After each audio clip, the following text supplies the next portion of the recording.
estate, and welcome to The Real Tea, your go-to podcast for everything real estate.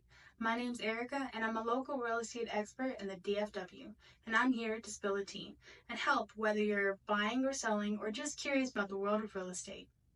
In each episode, we will be chatting with experts, deep diving into hot topics, and answering your burning questions. So whether you're buying or a seasoned seller, I've got the scoop. Let's talk real tea. Is going to be talking about questions that we can get from sellers in a potential listing appointment.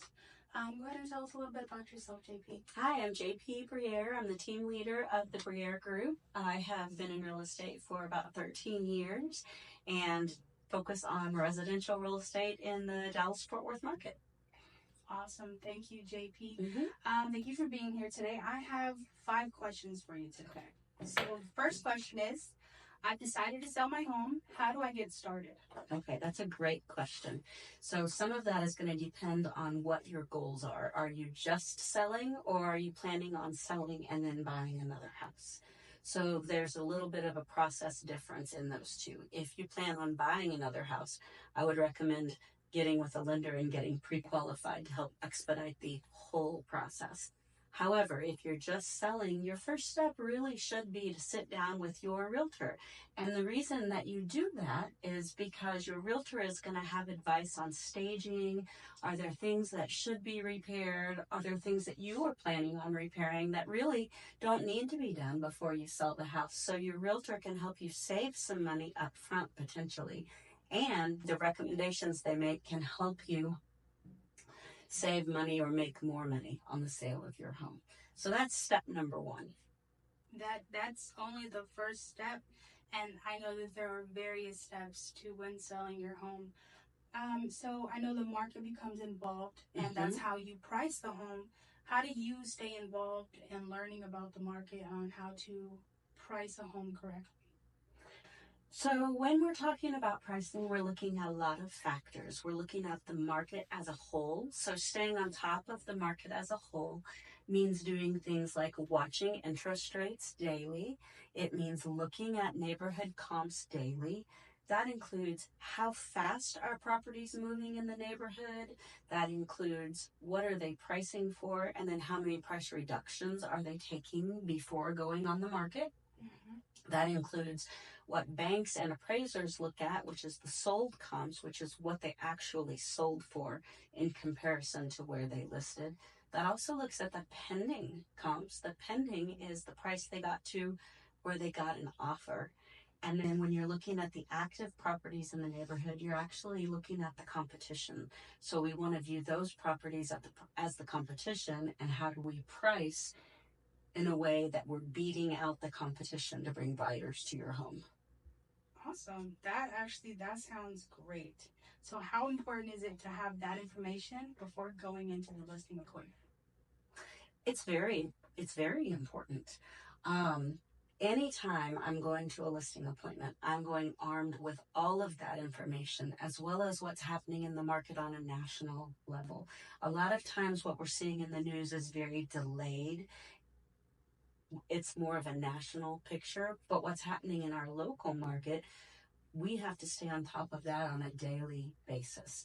Now, that also means I'm asking a lot of questions before I go into your home. So I'm asking questions like, tell me about your flooring.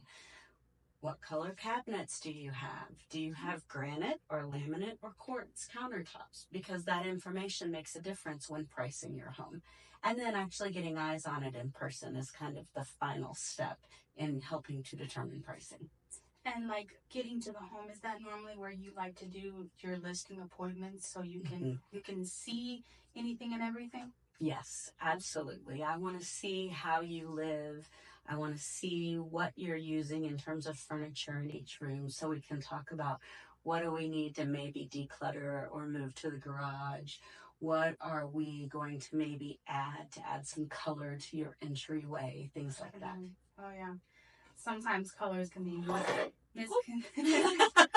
misconcepted, and they look better in one area than the other. So during the listing appointment, this past year, a lot of things have changed when it comes to both buyers and sellers and being paid and their fees and the cost of selling a home and all those different characteristics of just getting it done. So how do you talk to sellers about cost and fees? That's a great point. It's been a really interesting year with all of that.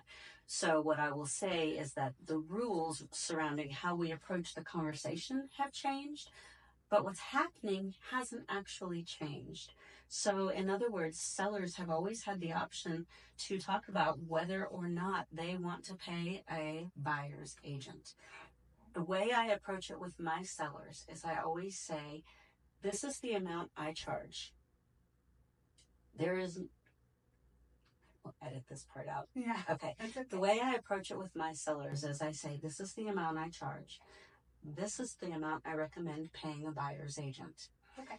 Now, most of the time, because they're working with a professional, they understand there's value in the service, and so they don't have an issue with that. However, when someone questions that, there are a couple of things that I like to talk about.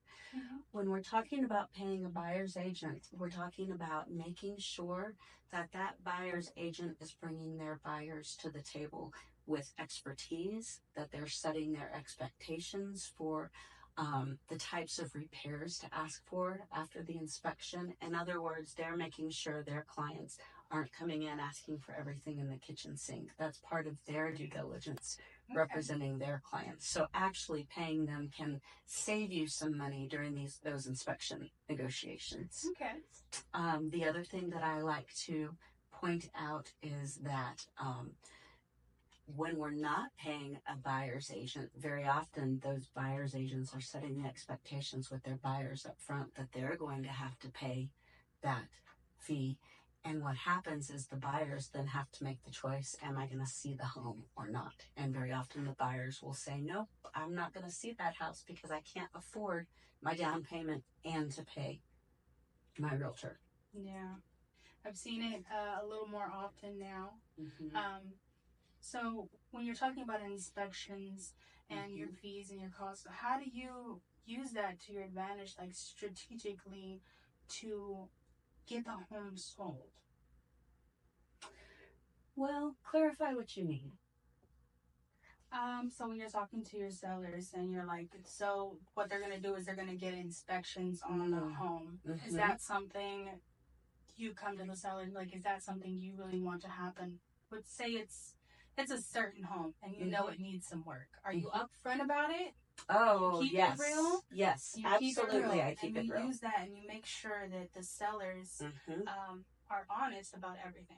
So if they're not going to be honest. Yes. So that's 100%. strategy. So being dishonest is a guaranteed way to end up in a lawsuit, and we don't want that for anyone. I 100% not only recommend being honest, but yes, I come to the table being very upfront with my sellers. Now, if the sellers are in a position where they can't afford to do the repairs, that's okay. We have several different ways to sell a property. In fact, we have 8 different options when it comes to selling a property. Okay. And some of those are investment type of sales where we can bring in investors and we can sell the property as is. And what that means is that the seller actually doesn't have to do anything. Okay, hey. So you said there's 8 options. Can you tell me a little bit more about those 8? Sure, absolutely. So the first one is the traditional MLS listing, right? That's where you're staging, you're having showings. It's all going the traditional route. Now that is the way to make the most money because you're getting the most exposure. Okay. But that's not for everyone because in today's market, that can take 30 to 60 days on average. Okay. So for people who need to get out quickly for whatever reason, maybe they found the home and they need to get theirs sold quickly. Maybe they're getting underwater because the property taxes are impacting them negatively and they just need to get out from under it. Okay. We have an investor pool that can come in and give bids on the property. We also have the option to sell it as an investment grade property in the MLS. Both of those are going to bring in a little bit lower income, but generally they're going to sell much, much faster, and the seller won't be responsible for doing any of the work. Okay, that's awesome. So you give them options on what'll help them sell faster and what's going to get them to where they want to be, whether it's price-wise or if it's time efficient. That's right. And that's part of that initial meeting where we sit down, is me understanding what their goals are, because that makes a huge difference in the strategy we use when we go to sell the house. Okay. Awesome. I love it. Well, thank you for coming and being real honest with us. That's what we're here for. We have the real tea, full real tea. Thank you so much for being here with us. Thank you for having me. It was a pleasure. Thank you.